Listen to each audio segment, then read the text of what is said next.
Hello, it's the Ranny Duck and welcome back for another video. And today we've got two replays featuring the recently buffed Tier 10 Italian premium tank, the Centauro CC 45T.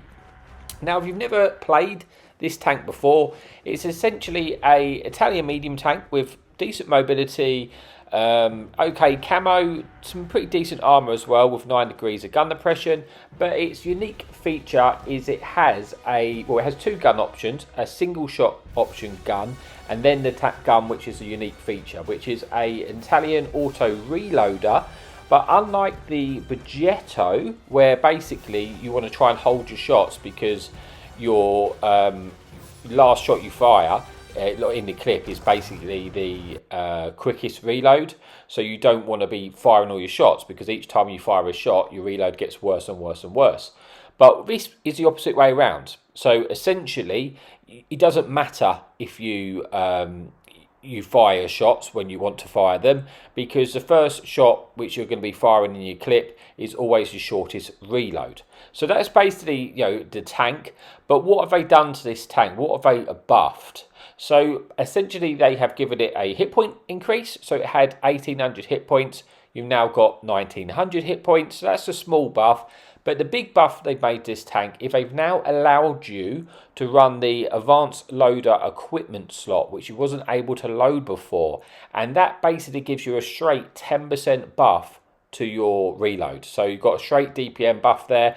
And before this tank, the reload was always a little bit sluggish on the auto reloader, and it felt a little bit painful, which was a shame because the unique feature is quite cool actually. But with this actually allowing you to run that, the tank's pretty good now and quite fun to play, and that reload doesn't feel that bad.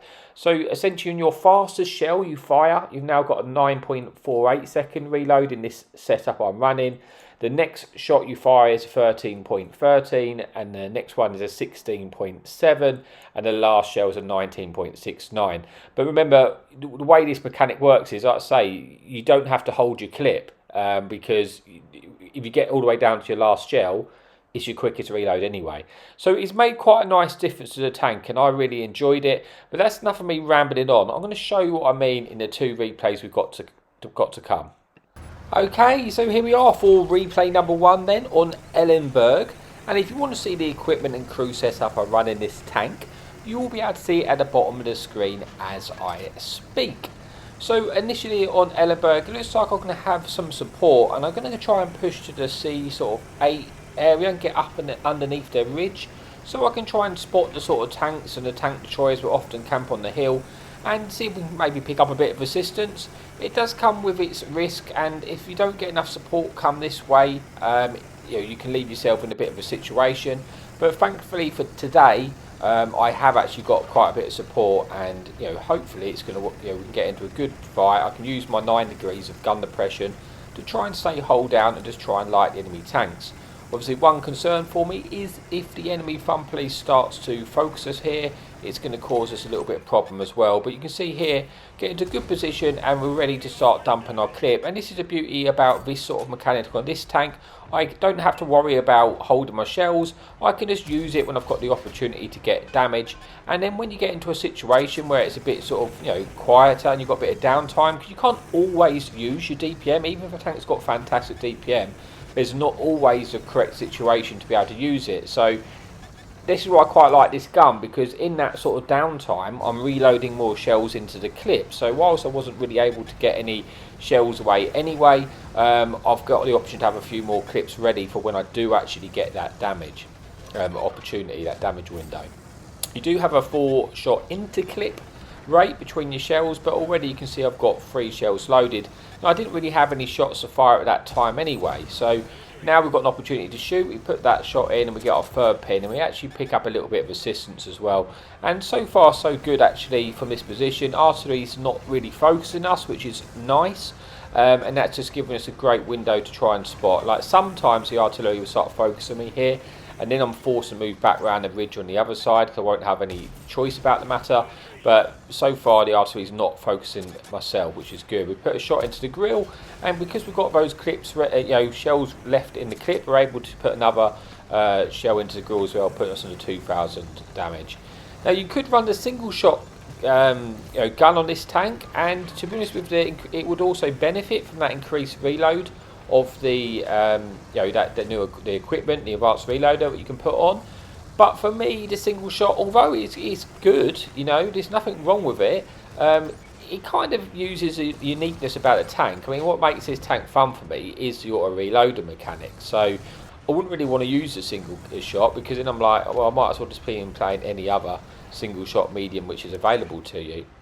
Enemy torches get spotted. Hopefully we can get an opportunity to put a second shot in before he gets into cover. But actually the E4 gets spotted, and that's a far more bigger threat, so I'm going to try and get my shells away into this E4. And we do manage to pen 2 of my shots, and puts me onto an empty reload now.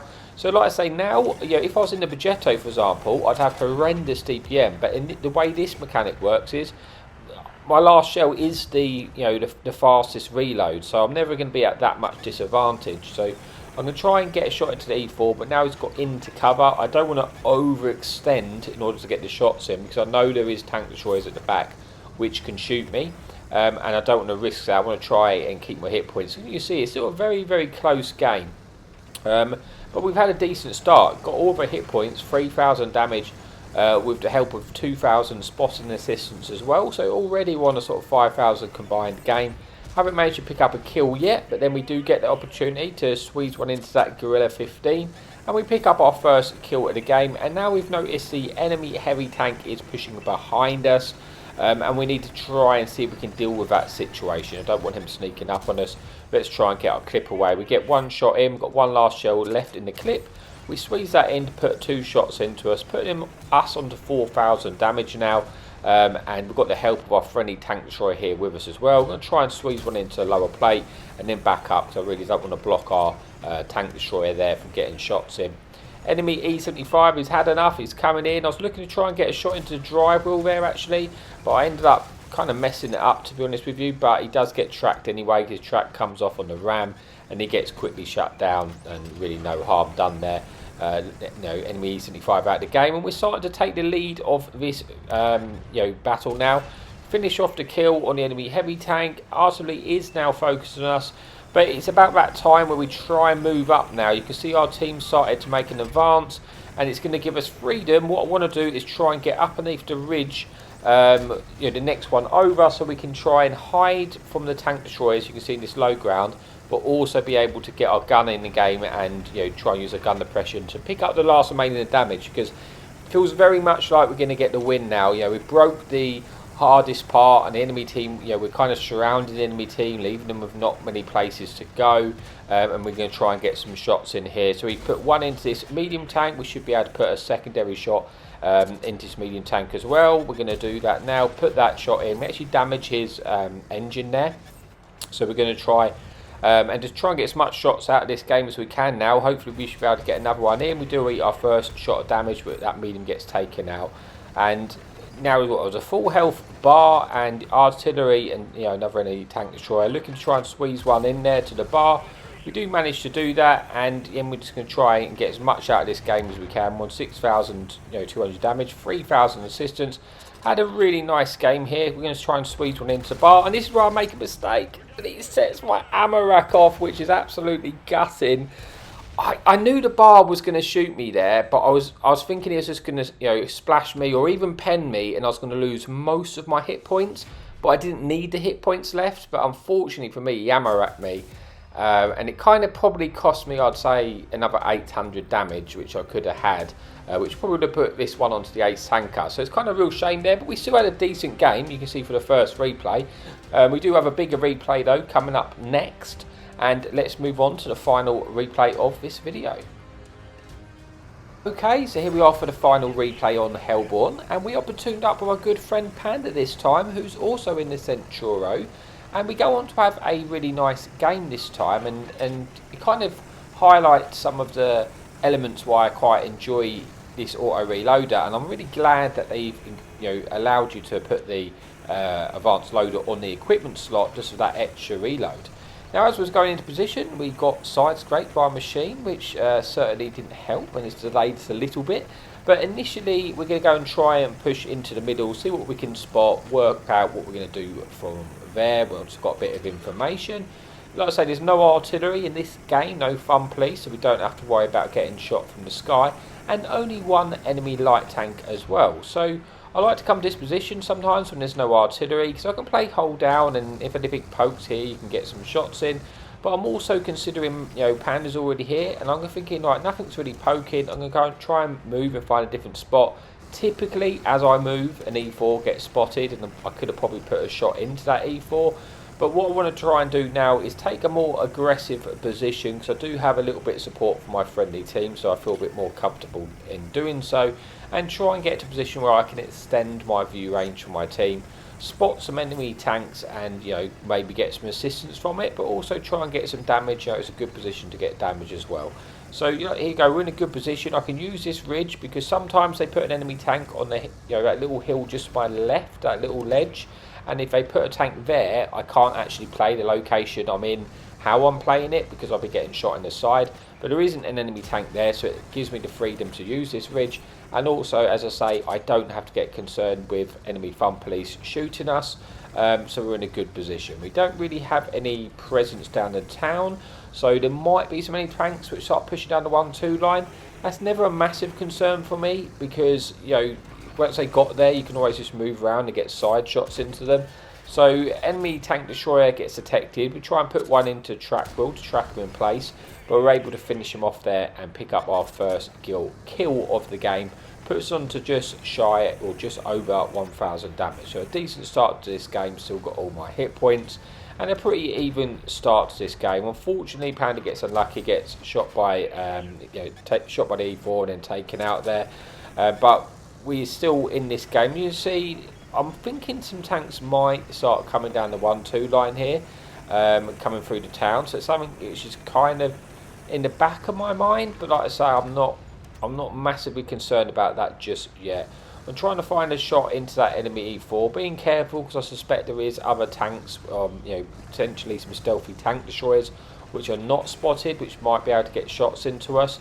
But as you can see now on the mini map in the top corner, the 1-2 line, there's at least about 5 tanks spotted coming out of the town, so we may have to sort of head that way to try and catch them out before they get across into our base. We do manage to catch out the enemy Chinese heavy tank there, picking up a kill, and then this enemy Highlander gets spotted, so we do get a shot in damaging his fuel tank, but we get spotted in this location.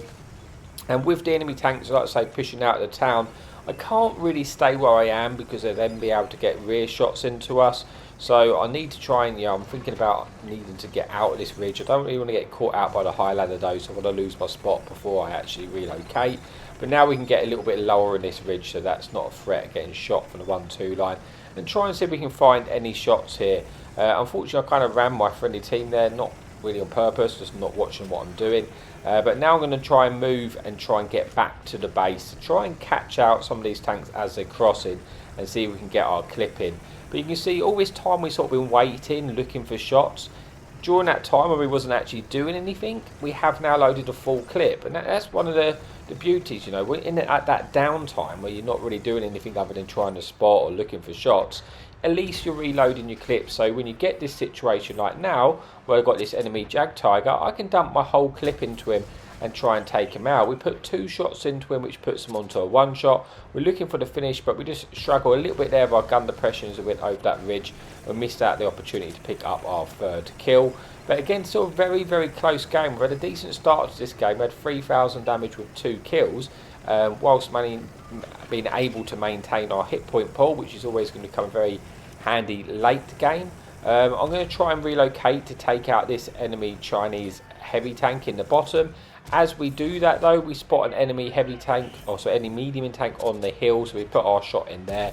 We're then going to put our final shot into that enemy Chinese heavy tank there, putting us on to 4,700 damage, and we've got another one of the new Chinese heavy tanks looking to shoot us, just trying to hide our lower plates. We can't actually pen us. He does splash us with the HE rounds, but I'm going to fall back a little bit now, and just I'm thinking I don't want to get caught out in that situation where I get sort of trapped in the middle of no man's land.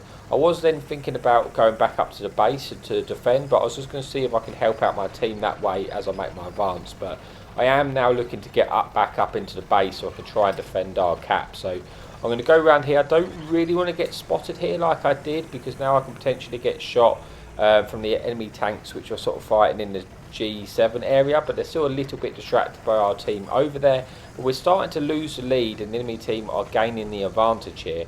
But as I'm relocating to this new location, you can see I've now got a full clip loaded, but it is a 4 versus 8, so the enemy team does have double our tanks at this point in the game. Enemy Super Conqueror I've seen here is on about a 3 shot to us. Enemy light tanks are 2 shot. We don't roll high, we do high roll slightly, but obviously not enough to kill him, but at least we put that light tank on a 1 shot. Just spotted a 1 shot Highlander behind us. Don't want to get clipped out by this tank. We're in a bit of an awkward situation here, because I would really love to kill that light tank so he can't just come behind me while I'm battling the Super Conqueror. But while I've got an opportunity, I'm going to try and take out this Super Conqueror. He does damage our gun, but he's now on a 1 shot to us. We kill him. Light tank comes around behind us to try and get rid of him, but thankfully, because we put him on that 1 shot earlier, we're able to take him out there, killing the Super Conqueror and the light tank, and then the Highlander crosses. And that's like the beauty of, you know, that sort of having that full clip available to me. Then I was able to kill 3 tanks in quick succession there and actually turn the tides of the battle, make it a lot more even. So it's gone from an 8 versus 8. Suddenly it's gone to a 3 versus 4, where the enemy team only have a 1 tank advantage. And that's put us on to 5 kills and just above 5,000 damage. So having a really good game, and I'm starting to think there's an opportunity here, you know, to potentially get a Top Gun or a Devastators or even a Radley. There's still 4 tanks available to us. So I'm going to start to head over to see if we can shoot this enemy 50 TP which has got caught out. We put 1 shot in, which puts them onto a 1 shot, and then we're able to finish them off and confirm our 6th kill of the game, giving us the Top Gun medal. Unfortunately, our enemy heavy tank gets taken out, and I'm a little bit concerned where I don't know where the enemy E4 is, which is the last remaining tank destroyer. So I've decided I'm going to pull back to our base, because I think that E4 might be advancing on us. I don't want to get caught out. Obviously, the E4's got very decent concealment, and it's just an all-round, you know, very, very powerful tank. So I didn't want to get caught out there. I was going to try and reposition slightly to put myself in a better situation, and then sort of just assess what we want to do from there. I'm going to go back up to this hill and see if we spot anything coming towards us, and then, you know, maybe I want to, then I might play a bit more aggressively, but at the start I want to try and find out where the tanks are. Now our enemy Gorilla has just taken out the enemy Chinese heavy tank, which leaves us with this 1 medium and the enemy E4. But I've just loaded my full clips now, and I'm thinking, right, I'm just going to go in at this point and try and take out this medium. I know I can kill the medium tank with my 4 remaining shells, and in the 1v1 battle at this point I'm going to beat him, but it's just whether the E4, where the E4 is, I don't know. If that gets involved, then it could be awkward, because I could lose a lot of hit points. But I want to try and catch this tank out where I can. I'll put 1 shot in. Like I say, I'm going to win the race in the DPM here, just because I've got my clip remaining. I should be able to take him out, but it gets shut down by our friendly Gorilla. So I missed out on the opportunity on the 7th kill there, and now I need to try and get the 7th kill off of the enemy E4. E4's got 850 alpha, so in theory I should be able to eat 1 shell, but obviously he could high roll, could set us on fire. It's got a big caliber of gun, so I don't really want to risk eating a shot. So I'm crossing there, the E4, I'm praying he doesn't get a shot into me. I'm trying to make it so he only has a shot at my turret, and now I'm going to try and flank him, because I don't want to approach him head on whilst he's you know hold down to us. It's not a very great move. I want to try and put him in the situation that essentially that he's either going to have to fight the Gorilla or me, or, you know, really want that cross angle is what I want to achieve, so that he can't face both ways. You know, if he starts to face me, the Gorilla should be able to get a shot. If he doesn't and he starts to make a play on the Gorilla, then I'll have easy side shots onto the E4. So, but as I make my advance, it looks like the E4 is coming for me, and I dirt my first shot, which is kind of a bit of a problem for me.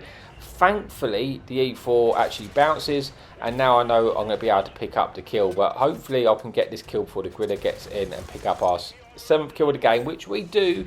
And we finish that game off with the 7th kill and the Devastator medal, and also 7,000 damage of our own and a tiny bit of assistance, bringing us to the ace tanker, yeah, and the high caliber. So a really decent game to end on.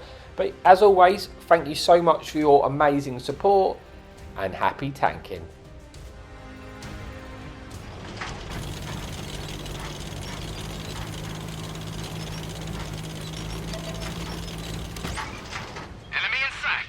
Hadouken!